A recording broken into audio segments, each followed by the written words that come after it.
Jeesuse teenistuse üsna algfaasis jutlustas ta ühe jutluse, mida kutsutakse mäejutluseks. See jutlus oli tema sõnumi üks põhjapanevamaid, isegi võiks öelda, et revolutsioonilisemaid jutluseid, mida inimkonna ajaloo jooksul on väga palju jutlustatud ja analüseeritud. Evangeeliumid annavad meile mõnede sündmuste asukohaks justkui täpse kaardi nööpnõela.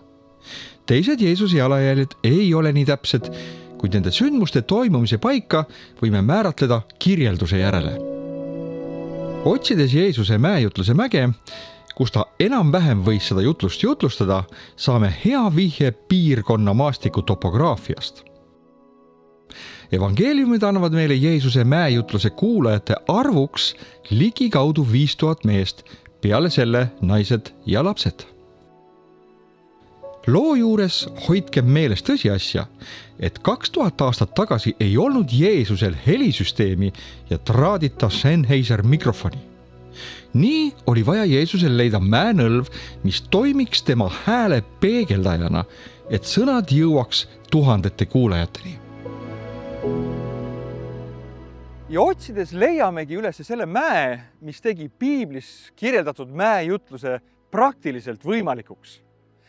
See mägi asetseb Jeesuse kodust mitte kaugel ja mahutab vabalt tuhandeid kuulajaid. Aastaid tagasi tulid siia uurijad mitmetest maailma ülikoolidest, et testida heli levimise võimalusi erinevatel mägedel siin ümbruses ja nad jõudsid huvitava tulemuseni. Terves piirkonnas on see ainus mäetipp, kust heli levib erakordselt kaugele, nii et seda võiks kuulda suured inimmassid ilma võimendussüsteemida. Lähme siis proovime, kas kostub.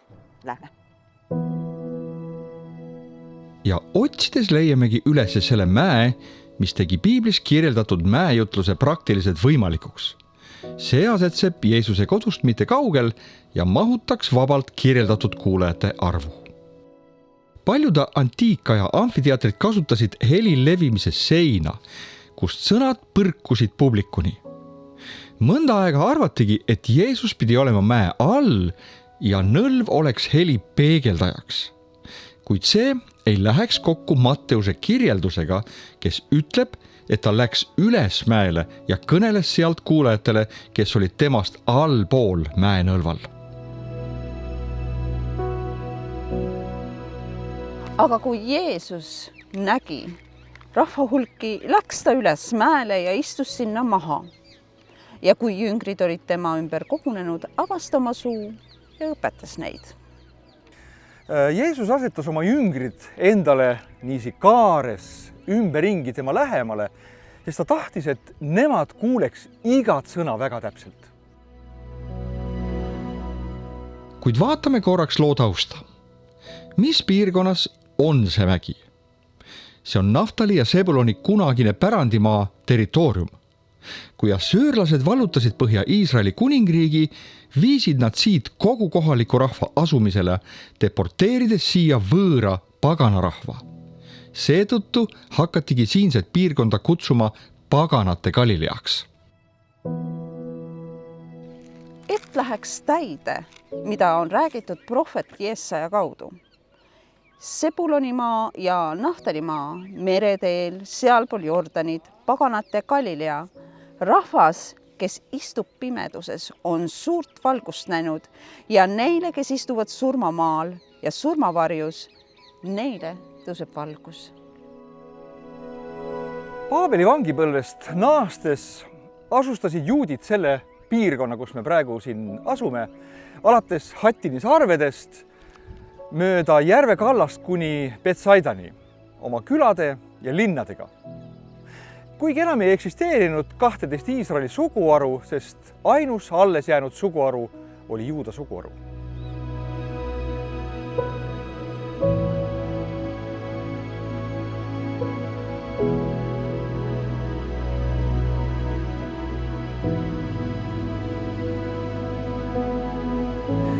Ülejäänud järve ümbrus ja piirkond olid aga paganate asustatud. Seega mõistame, et enamus Jeesuse kuulajaskonnast olid juudid ja ta nimetab oma teenistuse sihtgruppi ka Iisraeli kadunud lammasteks, kuigi ta parandas ka kõiki muid olenemata rahvusest.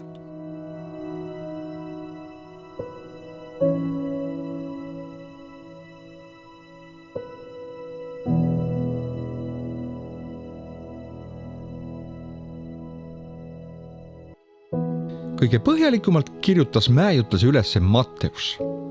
Tema peaaegu sõnasõnalisest ületähendusest näeme, et just selles jutluses tõi Jeesus kõige selgemini ja kompaktsemalt esile oma õpetuse eripära ja kui seda nii võib nimetada, siis teoloogia. Paljud piibliuurijad on arvamusel, et Jeesuse mäejutlus vastab käsu andmisele Siinai mäel. Mõlemal juhul olid sõnumiga seotud mäed ja Jeesus võrdles siin käsuõpetust oma õpetusega. Huvitaval kombel on Jeesuse mäejutlus aga kirjas Matteuse evangeeliumi 5. peatükis, nagu Toora on Moosese esimeses 5 raamatus. Jeesus alustas oma mäejutlust väga poeetiliselt. Kõigile tuntud õndsaks kiitmistega. Kui mõistame, et need õndsaks kiitmised kõneldi Rooma rõhuva okupatsiooni ajal, kus ka korrumpeerunud vaimulikud ei hoolinud rahvast, siis kindlasti mõjusid õndsaks kiitmised rõhutud rahvale erilise julgustusena. Jumal seisab alati nende eest, kes on rõhutud ja on nende vastu, kes rõhuvad. Jeesus kinnitas seda alati, et Jumal ei salli ülekohut, vaid toob peatselt esile rõhutute õigluse. See jutlus andis palju lootust just tavainimeste ja vaeste klassile. See lohutas ja tõmbas neid kuulama Jeesust. Õndsad on vaimust vaesed. Aga miks? Sellepärast, et kui me tunnetame oma vaesust, vaimset puudulikkust, siis me mõistame, et me vajame Jumalat. Me oleme õndsad, kui me oleme sõltuvad Jumalast. Õndsad on kurvad või leinajad. Kellest ta siin räägib? Seda ütles Jeesus juutidele, kes ei võtnud teda vastu messiana. Kui aga Jeesus saabub tagasi kuningana Õlimäele, siis ütleb prohvet, et nad vaatavad tema peale ja nutavad. Nad leinavad oma pimedust ja nad kahetsevad, et nad olid teda hüljanud ja läbi torganud, andes ta risti lüüa. Õndsad on tasased, sest nemad pärivad maa. Aga miks? Tasane, see tähendab alandlikku. Alandlik mõistab, et Jumal valitseb meie üle. Meie oleme tema loodu ja tema on meie issand. Maa, see tähendab pärandit Jumalalt. See kuulub vaid alandlikele. Õndsad on need, kelledel on nälg ja jänu õiguse järele, sest nemad rahuldatakse. Sest sina, Jumal, oled mu Jumal. Sind ma otsin vara. Sinu järele januneb mu hing. Sind ihaldab mu ihu, nagu kuival ja põudsel maal, kus pole vett. Piibel ütleb, et Jeesus on elav vesi, vaid tema rahuldab meie vaimse nälja ja jänu. Õndsad on armulised, sest nemad saavad armu. Kui me külvame oma elus armu inimestele, saame armu Jumalalt. Meenub Jeesuse tähendamissõna 2 võlgnikest, kellest üks oli oma isandale võlgnud terve varanduse. Ja kui ta ei suutnud maksta, andestas isand talle tema võla. Samale mehele oli keegi teine võlgu väikese summa, kuid ta ei andnud võlgnikule armu, vaid nõudis sisse viimase sendini. Isand kuuldes oma võlgniku armutust hoiakust, ei andnud seepärast ka temale armu. Ja samamoodi on Jumal meiega. Kui me ei külva armu inimestele, siis me ei lõika armu Jumalalt. Õndsad on puhtad südamelt, sest nemad saavad näha Jumalat. Jumal on püha, õiglane, puhas. Temale saavad tulla ligidale vaid need, kes on ennast puhastanud Jeesuse verega. Nii nagu elektriühendusega on kontakt võimalik vaid puhaste klemmide vahel, nii ka meie ja Jumala vahelises suhtes. Õndsad on rahunõudjad, sest neid hüütakse Jumala lasteks. On kaht liiki inimesi, riiukukad, kelle suhted on sassis ja kelle elurada on täis purustatud suud. Aga on ka inimesed nagu Iisak, kes otsis rahu ka oma vaenlastega. Ja ta ei hakanud vilistidega vaidlema, vaid läks eemale ja alustas seal uuesti. Jumala käsi oli temaga ja kõik said aru, et Jumal on temaga. Siin kutsutakse õndsaks neid, kes on kiusatud taga õiguse pärast. Siin ei räägi Jeesus isegi rassiliselt või poliitilisest tagakiusust. Ta ei räägi siin ka inimestest, keda kiusatakse taga oma rumaluse tõttu. Ta räägib nendest, kes kannatavad Jeesuse ja tema tunnistuse tõttu. See tagakius tabab meid kõiki, kes me tahame elada Jumala kartlikult Kristuses Jeesuses, nii nagu Paulus ütles. Järgnevalt aga Jeesus paneb paika ühe olulise küsimuse enda suhtest Moosese seadusega. Ja ta ütleb nii. Ärge arvake, et ma olen tulnud seadust või prohveteid tühistama. Ma ei ole tulnud neid tühistama, vaid täitma. Tihti öeldi Jeesuse sõnade kohta uus võimas õpetus. Kuulajatel oli üks küsimus. Kas Jeesus tühistab Moosese seaduse? Jeesus ütleb ise, et seaduse tühistamise asemel ta täidab hoopis selle. Aga mida see siis õieti tähendab? Kas Jeesus väidab, et õndsaks saamine jätkub Moosese seadust pidades? Või kuidas me peaksime siis suhtuma käskudesse pärast Jeesust? Kuni Jeesuseni ei olnud ükski inimene 100% suutnud kõiki käske täita. Ei Mooses, ei Taavet ega ükski prohveteist.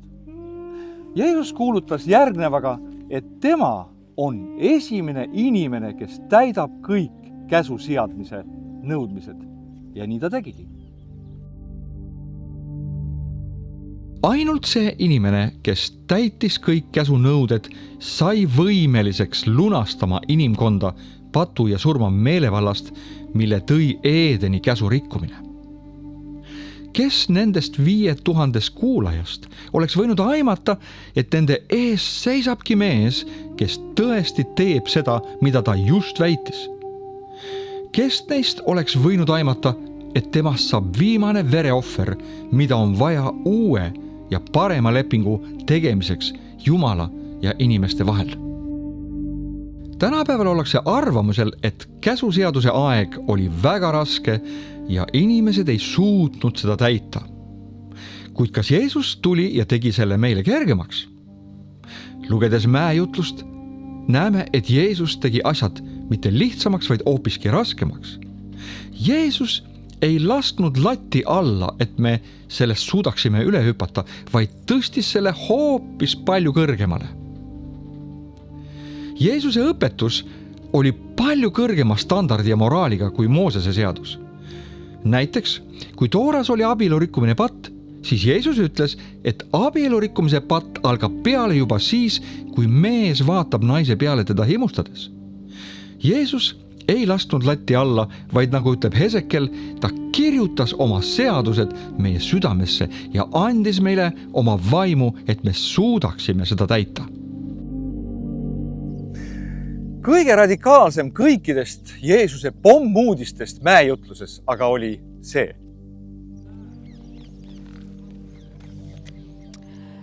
Te olete kuulnud, et muistsele põlvel on öeldud, sa ei tohi tappa. Ja igaüks, kes tapab, peab minema kohtu alla. Aga mina ütlen teile, igaüks, kes oma venna peale vihastab, peab minema kohtu alla. Kes aga oma vennale ütleb, tola, peab minema ülemkohtu alla. kes aga ütleb, sina ei jäle, peab minema tulepõrgusse. Ma arvan, et keegi ei kahtle selles, et teise inimese tapmine on väga suur inimsuse vastane kuritegu ja selle eest peab inimene kandma kõige suuremat võimalikku karistust. Kuid siin šokeeris Jeesus meid tõeliselt. Ta ütles, isegi kui sa oma südames oma venda vihkad, siis on see võrdne mõrvaga. See käib vastu meie loomulikule reaktsioonile. Meie tahaks vihale ja ülekohtule vastata suurema viha ja suurema ülekohtuga. Kui paljudel meist on vanemad, kes meid on hüljanud või isegi kuritarvitanud erineval viisil? Kui paljud on riius oma eks-abikaasadega, endiste sõpradega, kellega on suhted sassis? Kas meil oleks õigus neid vihata? Jeesus ei anna siin meile mingit õigustust ja ta ütleb, et me kanname oma vihkamise eest sama vastutust kui mõrva eest. Selles esitatakse meile kõigile tõsine väljakutse, anda andeks ja palvetada vihkamise asemel. Ja kui me võtame nüüd kokku selle mäejutluse sisu, siis kuigi see on ka lootust süstiv, on see viimaks ikkagi väga karm jutlus. Ma imestan, et Piibel ei konstateeri seda, et nendest tuhandetest kuulajatest oleks mõned grupid lahkunud. Teda kuulati suud ammuli ja neelati igat sõna, öeldes, milline uus ja võimas õpetus see on. Ja aga järgmisena tõstatas Jeesus jälle väga hella teema, see on abielu lahutus. Kui täna on meie kristlaskonna keskel ka see abielu lahutuse latt kuidagi väga alla toodud ja öeldakse nii, et kui te ei sobi ja kui teil on mingid probleemid, ei ole viga. Võib lahutada küll, aga Jeesus tõi selle lati selle koha peale, kus see asi oli alguses. Kuidas Jumal oli alguses asja pannud paika? Jeesus andis selleks vaid ühe loa, abielu rikkumine. Kui kahju, et täna võetakse nii kergesti nii abielu suhtesse astumist kui ka selle lahutamist. Enamasti ei abiellutud Jeesuse ajal kerglaselt, ainult armumise ajendil. Abiellujate sõnavaras puudus selline sõna kui lahutus. Kuid siiski mõned ringkonnad tegid algust abielu suhte tõsiduse lahjendamisega. Nad leidsid järjest kergemaid põhjuseid lahutamiseks. Sellepärast pani Jeesus standardi jälle sinna, kus see oli olnud päris alguses.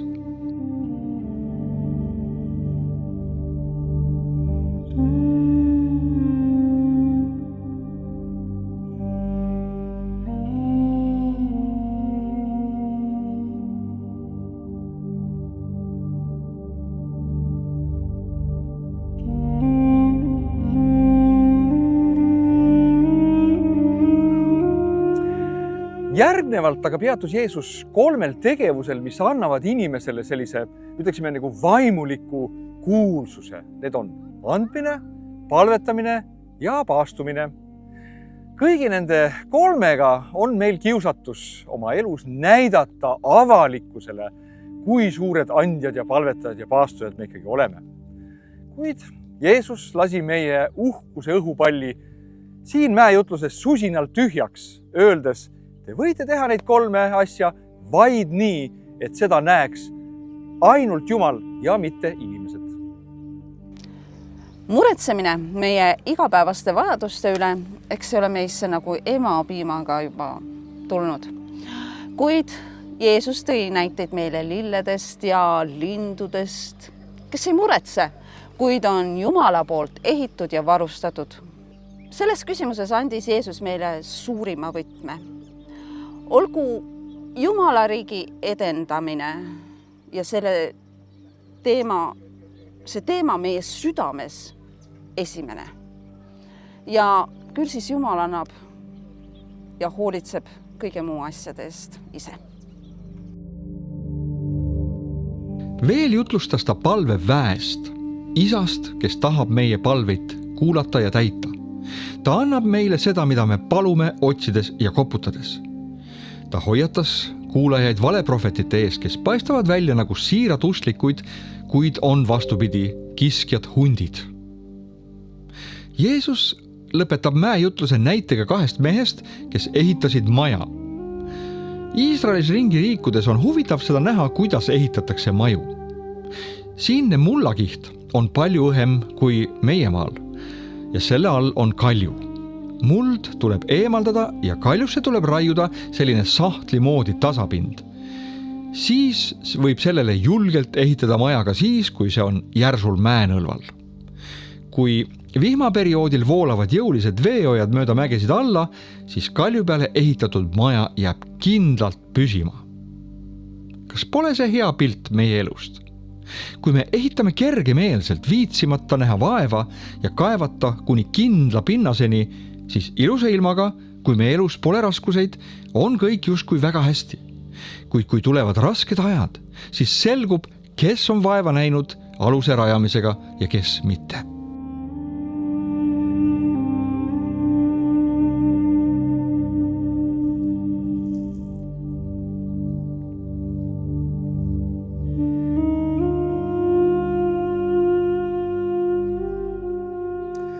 Siin mäe tipus käivad kristlased üle maailma tähistamas Jeesuse mäejutlust. Siit me leiame ülimalt hoolitsetud looduspargi, mille eest kannavad hoolt katoliku kiriku frantsiskaani õed. Aga peab küll möönma, et nad on tõeliselt vapustava töö teinud, hooldades ja arendades oma haldusalas olevaid pühamuid igati silmairu vääriliselt. Ja siit alla vaadates näeme Galilea järve põhjaserva, all paistab Kapernaum, Tapka ja teised kristlikest massturistide poolt külastatavad paigad. Järve teisel poolel paistavad Golani kõrgendikud. Järvel on alati näha hulgaliselt paate, nagu see oli ka siis, kui siit mäelt kostis 2000 aasta eest Jeesuse jutlus.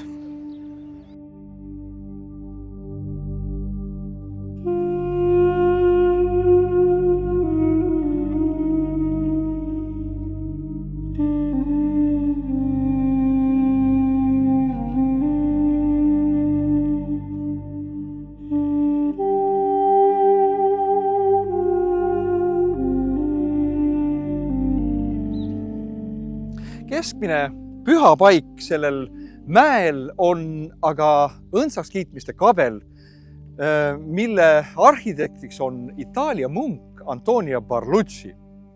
Kabel ehitati siia 1939. aastal ja Barlucci ehitas selle nii nagu kõik muudki ehitised pühal maal sellise eesmärgiga, et tuua oma ehitiste kaudu esile Jumala sõna.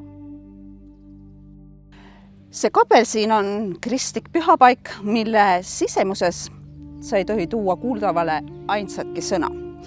Ja kui keegi püüabki siin midagi kommenteerida, siis kostab heli kabeli valvuri suust. Viidades sellele, et see paik siin on ainult palvetamiseks või siis lihtsalt vaata ja mõtiskle.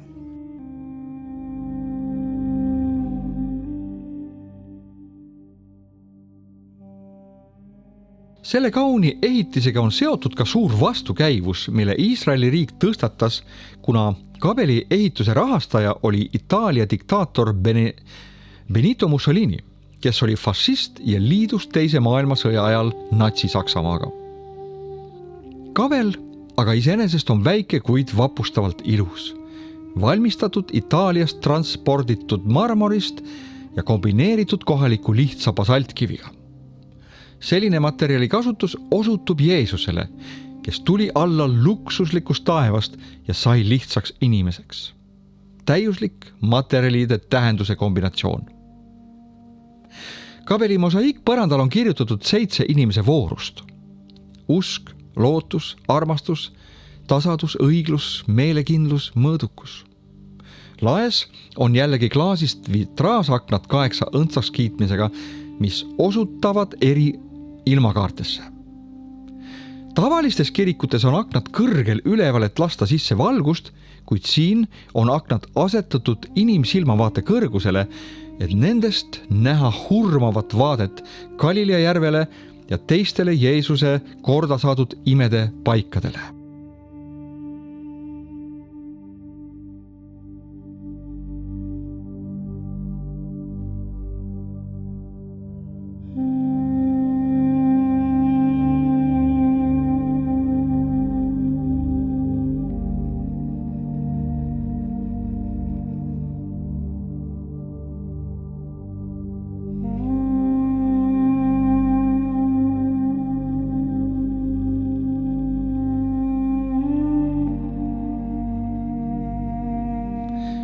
Õues kiriku esisel on 2 kaunist mosaiiki.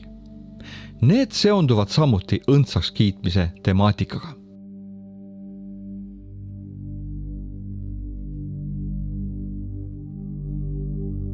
Millised imelised mosaiigid on Barluzzi siia disaininud. Vasakpoolsel on Jeruusalemm, millest lendavad välja 8 inglit 8 kirjarulliga ja nad lendavad ülesse nendega taevasesse Jeruusalemma. Parempoolsel on viinapuu 8 viinamarja kobaraga. Iga kobar esindab ühte õndsaks kiitmist. Igas kobaras on 3 pilti. 1 vanast, teine Uuest Testamendist ja 3. kiriku ajaloost.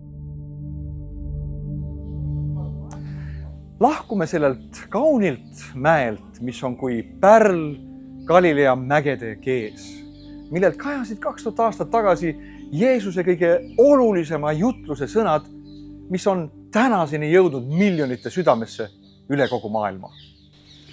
Ja meil on eesõigus teile näidata Jeesuse jalajälgi, mida ta jättis sellele kaunile mäenõlvale ja usume, et tema sõnad saavad elama teis ja tegema teid õnnelikuks tema järgijaiksi.